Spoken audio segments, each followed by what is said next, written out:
With Phil Jiminez to talk about Wonder Woman and his journey in the comics industry. Hi, Phil. How did you first discover the character of Wonder Woman? I discovered Wonder Woman when I was about 3 years old.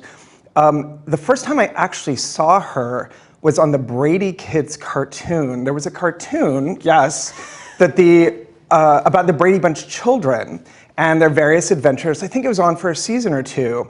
And two of their guest stars in different episodes were Superman and Wonder Woman. So the first time I actually ever saw Wonder Woman ever was on the Brady Kids with Greg and Marcia.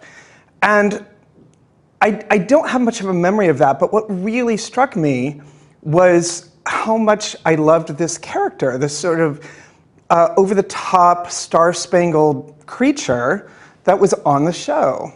Do you think that Wonder Woman has played a role in culture sort of beyond the comics? Like, has she influenced pop culture, and in what ways do you feel like she has? One of the interesting things to me about Wonder Woman is what she speaks about.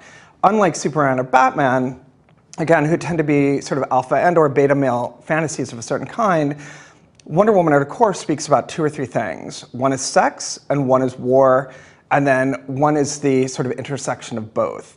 I had the most interesting conversation with a young woman who was talking about the warrior imagery of Wonder Woman, which has never really appealed to me in the same way that the kind of flashier, more drag queen identity of Wonder Woman has.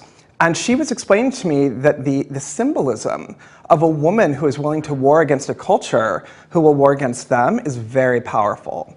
And I had never really thought about it that way, but I loved that she was owning it, and she was saying, no, I'm okay with that. You might not be, but you don't have to be.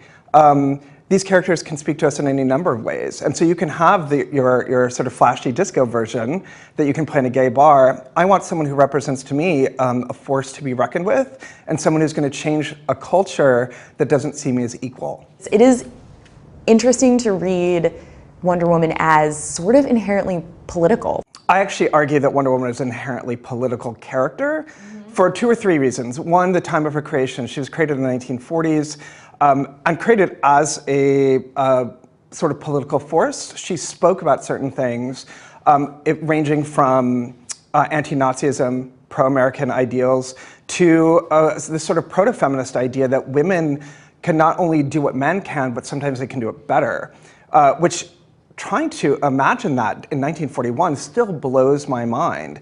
And then, of course, you have a female character, which, unfortunately, like it or not, is inherently political. Wonder Woman bears the burden more than Superman or Batman ever will